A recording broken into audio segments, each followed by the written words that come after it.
welcome to the Prepared Homestead. This is Travis. Thank you all for stopping by to watch. Today's topic that I kind of thought we should talk about, it's going to be probably divisive. Anytime I talk about this kind of stuff, it gets to be really divisive. You've got the people on one side that either are doing it or know they need to do it, or the people on the other side that think it's crazy, or that I don't know what I'm doing, or whatever. It's just some crazy hokey conspiracy stuff. And I'm talking about, these things and using them to defend yourself and your family and your tribe and working together with that.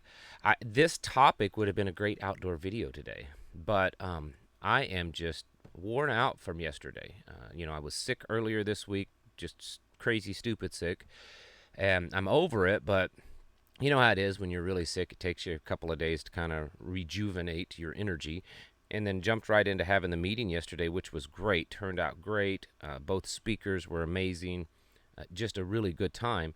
But I was there from like 9 o'clock in the morning till about 11:30 last night. So I'm telling you, I'm just, I'm famished. I'm exhausted. I'm worn out. I'm pure just tuckered out.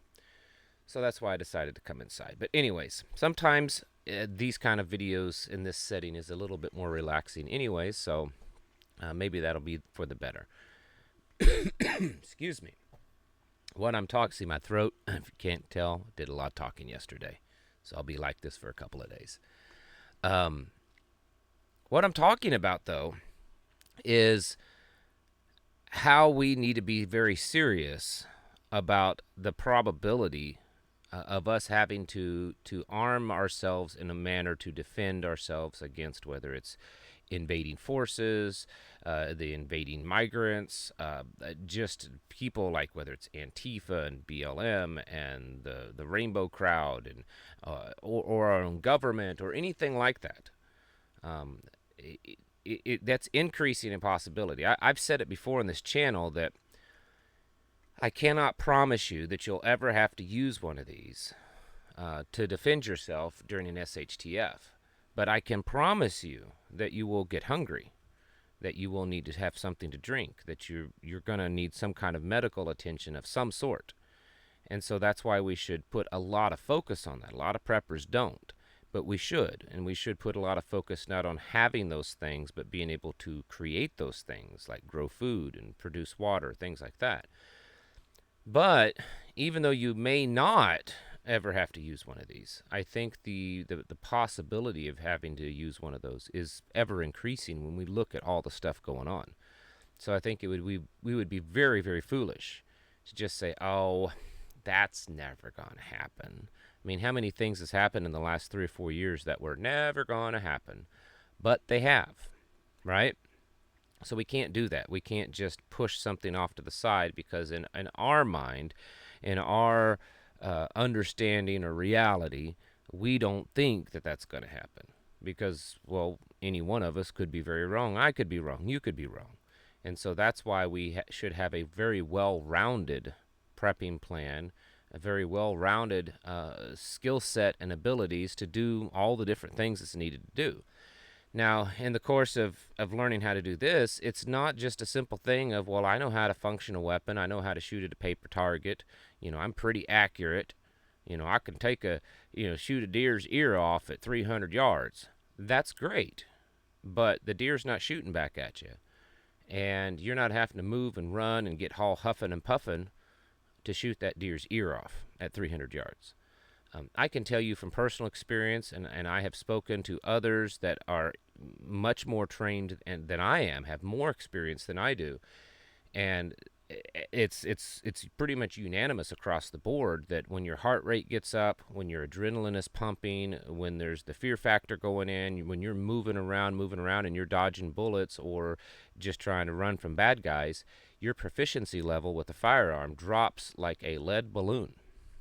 And so it's a different world actually engaging in a hostile targets or defending yourself against hostile, people coming onto your property. I mean, that's just how it is, or coming at you, trying to do your family harm or whatever it is.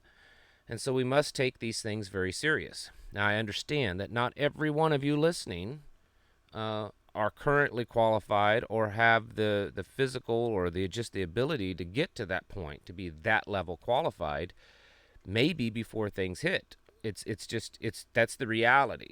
Some of you may forever be only good at shooting at a paper target. You can train and you can try, and maybe you do improve. The reality is the vast majority of you, it's just not it. I mean, you're not all Army Rangers and Navy SEALs. I'm not an Army Ranger, Navy SEAL. Not even close to that. But this is especially true where groups, mag groups, tribes shine. Because if it's just you and your spouse, your husband and wife, and the children, and let's just use that as an example, it's going to be very difficult for the husband or the wife or the husband and the wife, whatever, to defend and protect the family by themselves. Your best bet is to have a really solid evacuation plan and hope that you can put down enough cover fire to get away from danger. Because the best way to avoid, a great to come out good in a dangerous situation is just to avoid the dangerous situation. And so to have things on your property that alert you to that, motion sensors, dogs that are good alert dogs. I don't put a lot into dogs being a guard dog, meaning that they will attack something. Certainly, there's a lot of dogs that are good at that, but most bad people, if they're going to potentially shoot you, they'll think nothing of shooting your dog. So don't think that the dog itself is going to prevent the bad people from coming at you, but they can alert you to bad people. So that works. All kinds of other things. But when you have a group, it's different. When you have a group, you got 4, 5, 6, 7, 8 guys that kind of know what they're doing. They may not all be Navy SEALs and Army Rangers either, but they kind of know what they're doing, and they're willing to train and to learn and develop their skills, and they're also willing to be that QRF, that quick response force, for your tribe. And that is something that you should strongly be considering. I understand that some of you don't have a tribe, don't have a mag. You're still wanting to do that, but others do.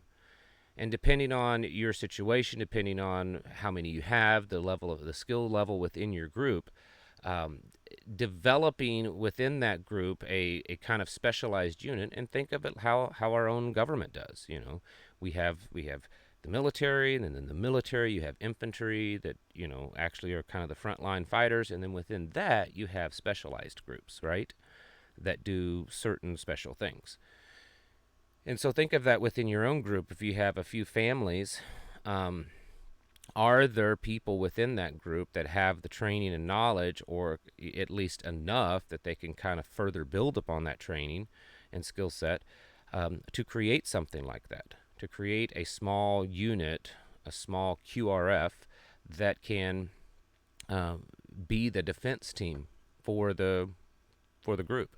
Now, I know that we're getting off into the militia, the Minutemen stuff, which YouTube doesn't like people talking about it. And like I said in the beginning of this video, half of the people watching these videos don't like me talking about that because they think it's craziness. So they think I don't know what I'm talking about. I'll be quite honest with you. I never have claimed to be an expert on these things. I've never served in the military. I've never fought in a foreign war. My background was law enforcement, which is certainly some experience and training, but not to the level of a lot of the things that I'm talking about. And so I don't profess to be an expert. But I can tell you I've been doing this as a prepper for many years. I have trained and run around with the guys that have done this kind of stuff off in war, and I have run now and in the past prepper groups that do this kind of stuff. And so within your community, your tribe, your mag, maybe everyone is that. Maybe you only have 4 or 5 guys, and 1 or 2 of them have some training, military background or whatever, and the others don't, but they're willing to learn, and they're willing to be kind of the, whether it's the B team or the secondary guys, or they're just training along with them. They're trying to catch up as much as they can. Maybe your tribe or your mag is bigger than that, and so out of that you have this small unit. I would strongly suggest that if you're capable as a community, as a tribe, of doing that, of creating that, if you haven't already. And here's some things. You don't tell anyone. You don't tell anyone. You don't talk to anyone about it. You don't broadcast it. You don't create your own little Facebook group for your little QRF. You just don't. And the people that are involved in that, it needs to be very segmented, and so that the people that are involved in that, they don't tell anyone else, and maybe even all the people within your larger group, they don't even know all the details of what's going on, and that's okay. That's okay.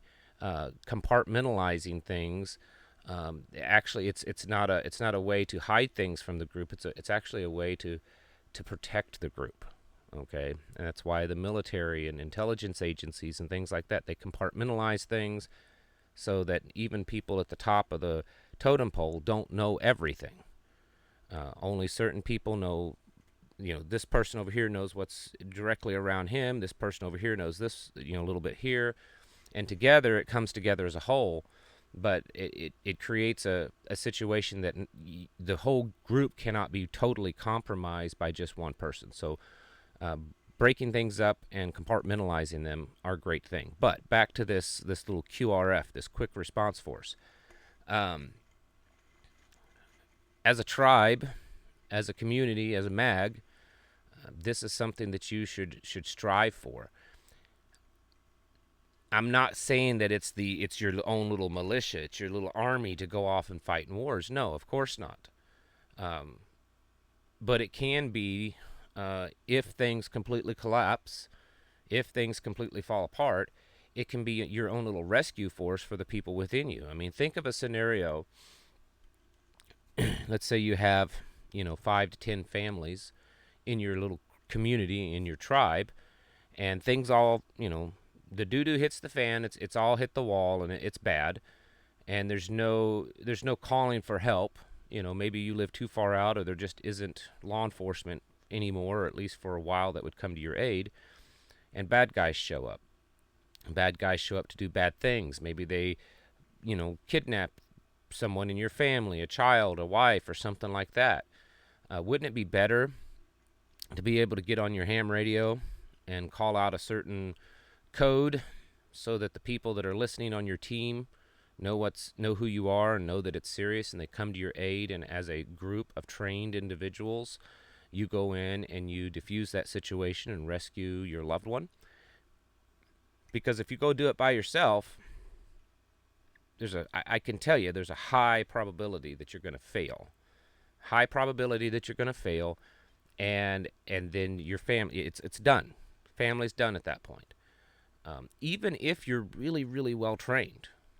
I mean, if you are one of these Navy SEAL, Army Ranger kind of guys, going in by yourself against a group of bad guys is a bad situation.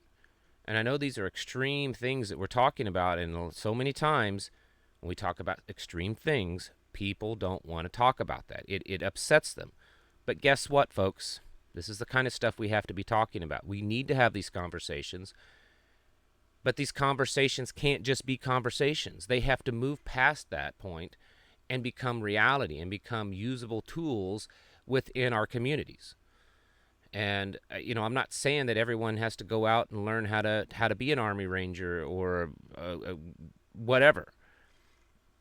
But there is a certain level of training, a certain level of expertise that you can develop, especially if you're fortunate enough to have some people that have that kind of training.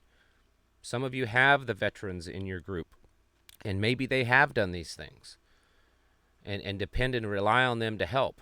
Is it 100%?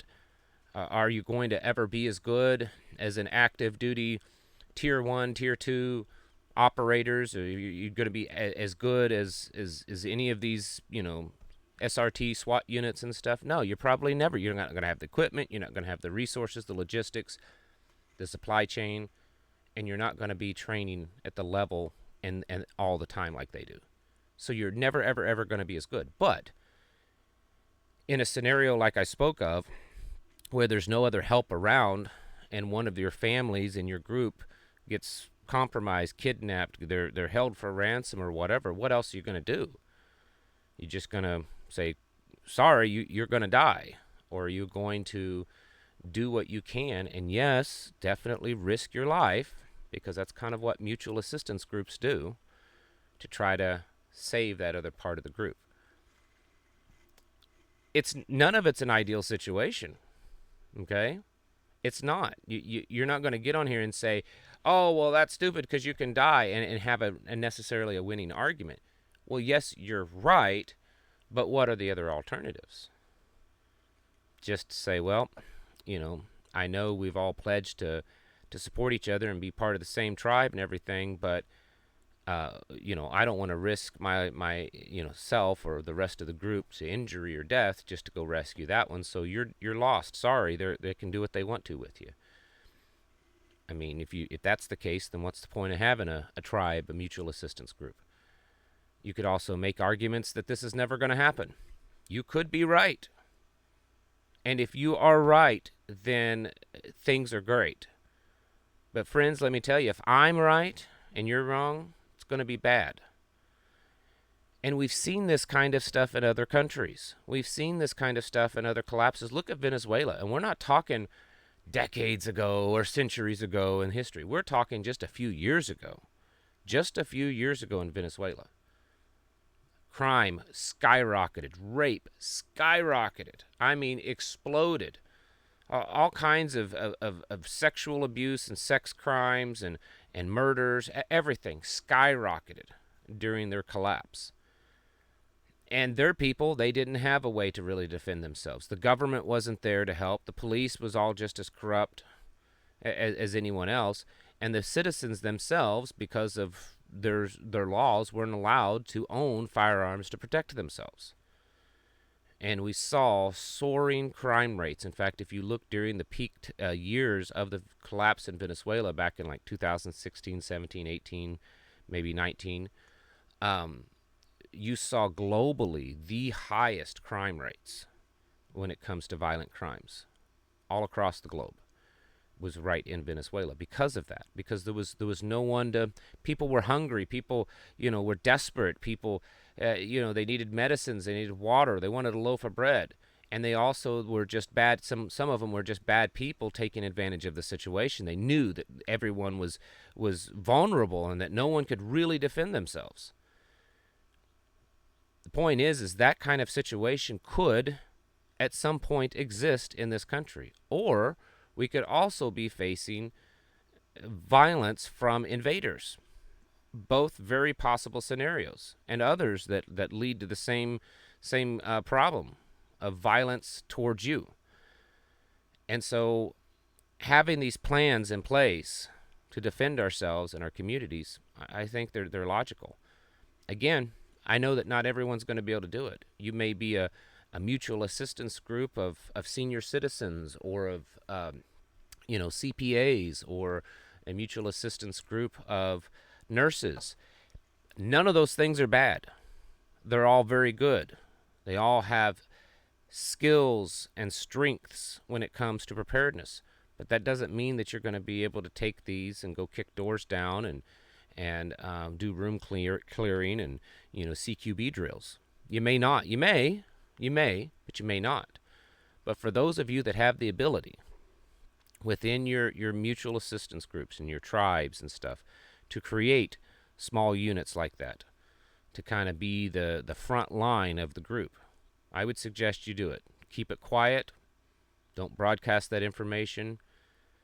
But I would suggest you start doing that if you haven't done so already. Because of the times that we're living in, because of the stuff that's going on, I believe we should be having these conversations. We should be having conversations of what ifs to the extreme level that I'm talking about, and even more so.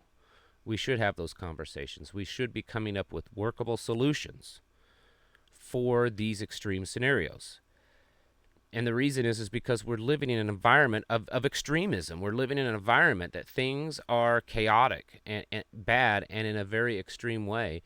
And all signs point to that they're only going to get worse. So you need to be doing these things, preparing yourself, developing your skills, building your supplies, and just overall increasing your state of readiness. You need to be getting your houses in order and preparing yourselves mentally, physically, and spiritually. Thank you for watching, and I'll catch you in the next video.